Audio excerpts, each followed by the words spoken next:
The WNBA Rookie of the Year debate is not going anywhere, so you better get used to it. Everyone is going to have a take. And look, if you're making a reasonable case for Angel Reese, you would simply state she has broken the consecutive record for double doubles in a season.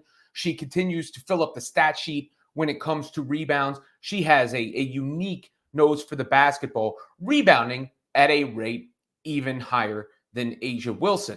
Then there is Caitlin Clark and her side of things, where she is filling up the stat sheet across the board. Her passing and playmaking is absolutely brilliant. She's near the top of the league in most statistical categories, right at the top when it comes to three-pointers and assists. But various people are going to have their various reasons, including ESPN's Monica McNutt, who made the case that the award should go to Reese based on the Sky's record. The problem with that is the Fever's record and the Sky's record are very close, and the Fever have improved more this year, while the Sky are worse, relatively speaking, this year.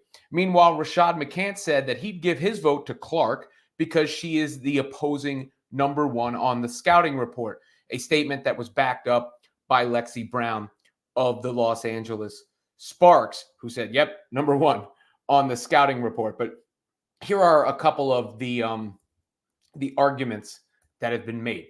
This is what McNutt said on First Take, I believe today. She said this, and this one blew up and really went viral, right? Really went viral. She said, if the season ended today, that her Rookie of the Year would be Angel Reese. Sorry, I'm going to get to the All-Star thing in a second. My Rookie of the Year is going to be based on the standings. The Sky right now are in the playoffs, so you'd have to give the nod, in my mind, to Angel, which led to a lot of backlash online from various people talking about how relative records is a silly way to speak on this sort of thing, especially when you consider the fact that the Fever had the number one pick in the draft for a reason, right? Number one pick in the draft for a reason. McNutt is a very accomplished analyst, but she speaks a lot on this topic, and she made it on the Daily Show and everything. So her opinion is going to probably be amplified when it comes to this topic. Then there was what I mentioned about Rashad McCants, former NBA player, Rashad McCants, who was on Gilbert Arenas' show. I think it's called Gil's Arena. He was on there with Lexi Brown of the Los Angeles Sparks. And here is what McCants had to say about Caitlin Clark receiving Rookie of the Year for the season, or his vote for Rookie of the Year in the season so far. Definitely, Caitlin.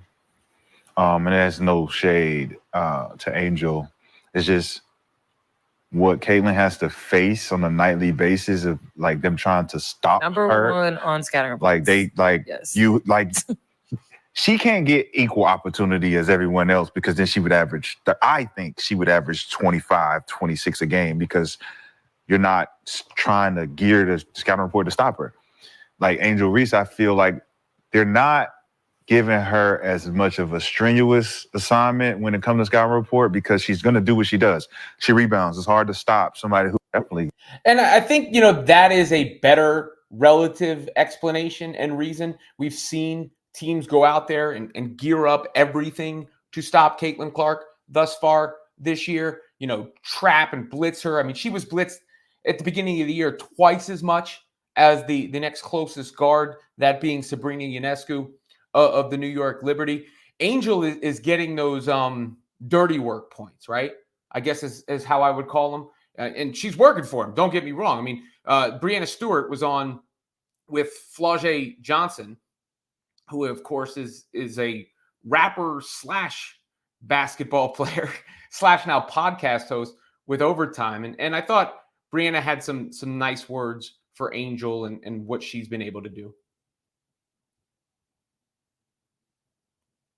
Yes, it's loaded now. It's super loaded. It is. I mean, I think that obviously, Caitlin, the way that she's just coming and continuing to kind of get Indiana kind of back where they were as far as the attendance and stuff like that, like she has range like no other. But I think Angel, the way that she is constantly working hard, doing all like the dirty work right now, like rebounding, steals, like making sure that she's in all of the action and whatever way she can help her team. And then I would say Cam, it's similar, like kind of just like stuffing the stat sheet, blocks, rebounds, and like letting the rest come. Yes. And they're just learning and figuring out what they can be doing on the court. Now, I think she undersold Caitlin's overall impact just a little bit there, but what she said about Angel Reese was spot on. And look, you're never gonna hear me tear one of these women down to boost the other up. I believe, let me look right into the camera. I believe that Caitlin Clark is the rookie of the year. I believe her impact on the sport is the greatest. And I'm not talking about attendance or ratings or any of those things, because really that shouldn't factor into the award, just like fits shouldn't factor into the award or sneakers shouldn't factor into the award. The award should be based on accomplishments as a basketball player.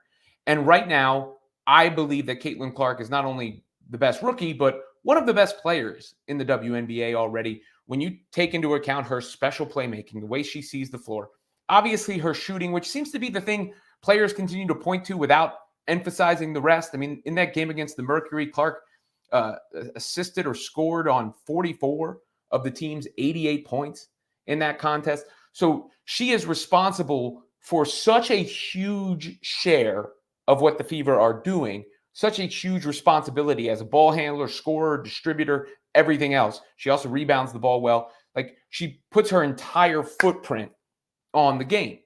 And to me, that is the sign of an all-around great player, especially when she's doing it with all the defensive attention.